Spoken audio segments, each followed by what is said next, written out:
तो हम लोगों की चंद्रताल लेक विज़िट नहीं हो नहीं पाया। एक दुर्घटना घटी है जिसके चलते सब गाड़ियां बंद हैं। हम लोग 6 बजे आए हैं, लेकिन जो लोग 4 बजे भी आए हैं वो लोग भी विज़िट नहीं कर पाए। ठीक है, चलिए, सब कुछ समय समय की खेल होती है ना। फिर किसी दिन ज़रूर मैं चंद्रताल लेक आऊँगी।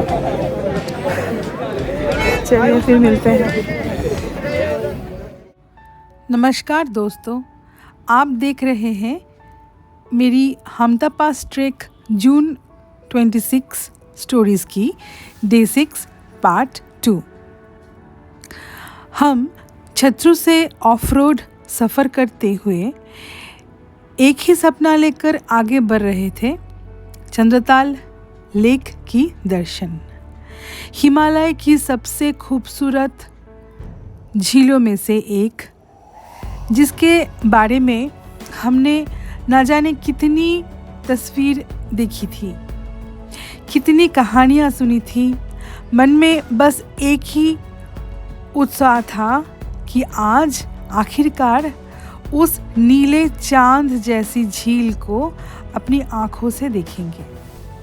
लेकिन पहाड़ हमेशा हमें एक बात सिखाते हैं, प्रकृति के अपने नियम होते हैं और उन्हीं का सम्मान करना पड़ता है। शाम के लगभग 5 बजे जब हम चंद्रताल पहुंचने वाले थे, तभी फॉरेस्ट डिपार्टमेंट के रेंजर्स ने आगे जाने की अनुमति नहीं दी। उनका कहना था कि लेक विजिटिंग टाइम समाप्त हो चुका है। सुरक्षा कारणों के लिए प्रवेश बंद कर दिया गया था। सिर्फ हम ही नहीं, सैकड़ों पर्यटक हमारी तरह निराश होकर वापस लौट रहे थे। हर किसी के चेहरे पर एक अधूरी इच्छा साफ दिखाई दे रही थी। इतनी दूर का सफ़र, इतनी उम्मीदें और मंजिल बस कुछ किलोमीटर दूर होकर भी हम तक नहीं पहुंच पाए।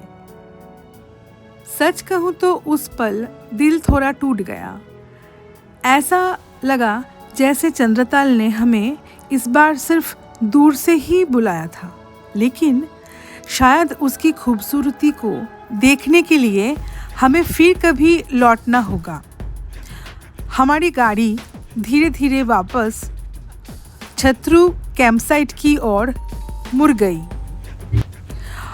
और यहीं से शुरू हुआ इस सफ़र का दूसरा खूबसूरत अध्याय। वापसी के रास्ते में जो दृश्य हमारे सामने थे, उन्होंने धीरे धीरे सारी मायूसी को कम करना शुरू कर दिया। चारों तरफ ऊंचे ऊंचे पहाड़, अलग अलग रंगों की चट्टानें, दूर तक फैली घाटियाँ, बर्फ़ से ढकी चोटियाँ और बादलों का अनोखा खेल। ऐसा लग रहा था जैसे पूरी घाटी किसी कलाकार की बनाई हुई पेंटिंग हो। सड़क कभी पहाड़ों को चीरती हुई आगे बढ़ती, तो कभी गहरी घाटियों के किनारे किनारे। हर मोड़ पर एक नया नज़ारा हमारा इंतज़ार कर रहा था। कई बार हमने गाड़ी रुकवाई सिर्फ इसलिए कि इन पलों को कैमरे में कैद कर सके। लेकिन सच कहूँ, कैमरा उस सुंदरता का सिर्फ एक छोटा सा हिस्सा ही दिखा सकता है। जो शांति, जो ठंडी हवा और जो एहसास वहाँ था, उसे शब्दों में पूरी तरह बयान करना मुश्किल है। यही तो पहाड़ों की सबसे बड़ी खूबसूरती है। कभी वो आपकी मनचाही मंजिल नहीं देते, लेकिन रास्ते में ऐसी यादें दे जाते हैं जो जिंदगी भर साथ रहती है। हमने हंसते हुए एक दूसरे से कहा, आज चंद्रताल नहीं मिला, लेकिन हिमालय ने हमें फिर भी खाली हाथ नहीं लौटाया। धीरे धीरे सूरज पहाड़ों के पीछे छिपने लगा। सुनहरी किरणें पहाड़ों पर पड़ रही थी और पूरा लैंडस्केप किसी फिल्म के दृश्य जैसा लग रहा था। दिन भर की थकान थी, लेकिन दिल में एक संतोष भी था, क्योंकि ट्रेक सिर्फ मंजिल तक पहुंचने का नाम नहीं है, बल्कि हर उस पल को जीने का नाम है जो रास्ते में मिलता है। चंद्रताल इस बार नहीं मिला, लेकिन शायद यही अधूरापन हमें एक दिन फिर यहाँ वापस आने की वजह देगा। छत्रु से चंद्रताल लेक की दूरी लगभग 60 किलोमीटर है। सुनने में ये दूरी ज़्यादा नहीं लगती, लेकिन इस रास्ते को तय करने में लगभग 3 से 4 घंटा लग जाते हैं, क्योंकि ये पूरा मार्ग ऊबड़ खाबड़ और चुनौतीपूर्ण है। हम जिस सड़क पर सफ़र कर रहे हैं उसे छत्रु बाताल चंद्रताल रोड भी कहा जाता है। ये सड़क मनाली काजा रोड अर्थात NH 505 से बाताल के पास अलग होकर चंद्रताल की ओर जाती है। ये रास्ता किसी एडवेंचर से कम नहीं है। एक तरफ ऊंचे ऊंचे हिमालयी पहाड़ और दूसरी तरफ गहरी घाटियाँ। कहीं छोटे छोटे झरने सड़क को पार करते हैं, तो कहीं कच्चे और पथरीले रास्ते आपकी ड्राइविंग और धैर्य दोनों की परीक्षा लेते हैं। लेकिन जितना कठिन ये सफ़र है, उतना ही अद्भुत इसका हर दृश्य है।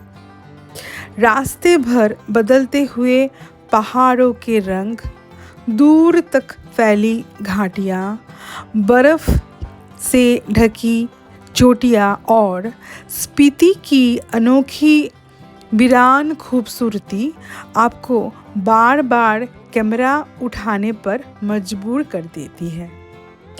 यही कारण है कि छत्रु से चंद्रताल तक का ये मार्ग भारत के सबसे खूबसूरत और रोमांचक रोड जर्नी रूट्स में गिना जाता है।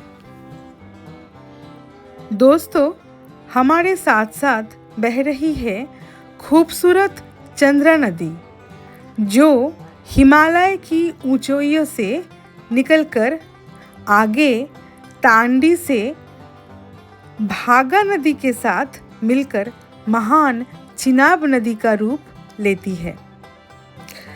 चंद्रा नदी एक्चुअली चंद्रताल ग्लेशियर रीजन के पास बारालाचा ला एरिया में निकलती है और बाद में तांडी जगह के नाम पे भागा रिवर के साथ मिलकर चिनाब नदी का नाम लेती है। हिमालय की गोद से निकलने वाली ये नदी पूरे रास्ते हमारे सफ़र को और भी खूबसूरत बना देती है। कभी इसका शांत नीला हरा पानी दिखाई देता है, तो कभी तेज़ बहाव चट्टानों से टकराकर एक अद्भुत संगीत पैदा करता है। ऊंचे ऊंचे पहाड़, कच्ची सड़क, ठंडी हवाएं और साथ में बहती हुई चंद्रा नदी, ऐसा लगता है मानो प्रकृति खुद हमारे इस सफ़र की साथी बन गई है। हर मोड़ पर नदी का बदलना, उसका बदलते हुए रूप इस यात्रा को और भी यादगार बना दिया था। चंद्रताल झील से लौटते हुए भले ही हम झील के दर्शन नहीं कर पाए, लेकिन अब हमारी वापसी छत्रु कैंपसाइट की ओर शुरू हो चुकी थी। हमने अपनी वापसी की यात्रा शाम के शुरुआती समय में शुरू की। मौसम बेहद खूबसूरत था।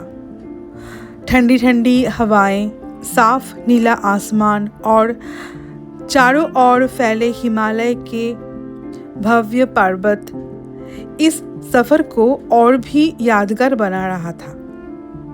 हमारे साथ साथ बहती चंद्रा नदी और चारों ओर फैले रंग बिरंगे पहाड़ ऐसे एहसास करा रहा था कि मानो प्रकृति हमें निराश नहीं होने देना चाहती है। रास्ते के हर मोड़ पर बदलते नज़ारे, ऊंचे पर्वत, गहरी घाटियाँ और ऑफ-रोड ट्रैक इस यात्रा को एक अलग ही रोमांचक दे रहे थे। कभी-कभी मंजिल तक पहुंचना ज़रूरी नहीं होता, बल्कि कुछ सफ़र अपने रास्तों की खूबसूरती से ही हमेशा के लिए दिल में बस जाते हैं।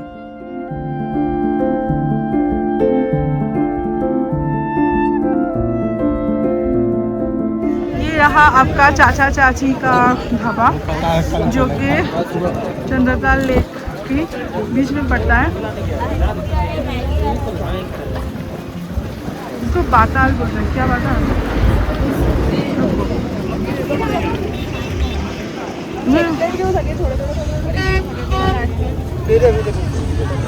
एक्सक्यूज मी भैया,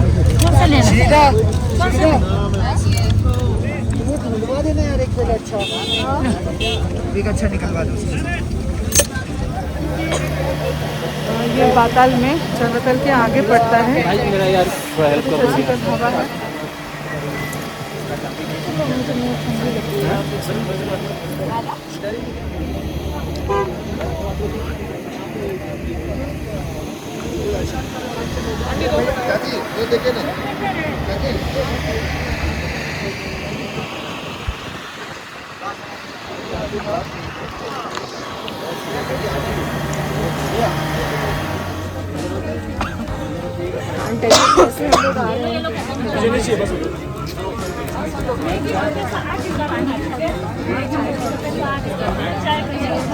लिया ना बिस्किट लिया ना एक होटल है।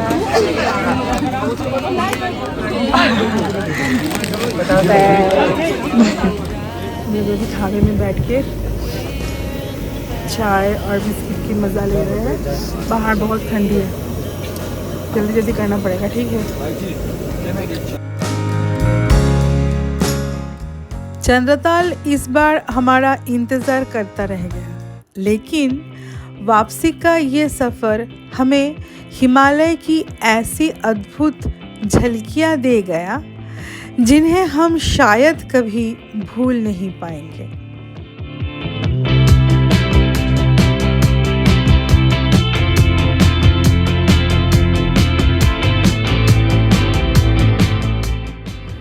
आखिरकार ढेर सारी यादों और खूबसूरत दृश्यों को अपने कैमरे और दिल में समेटे हुए हम वापस छतरू कैंपसाइट की ओर लौट रहे थे।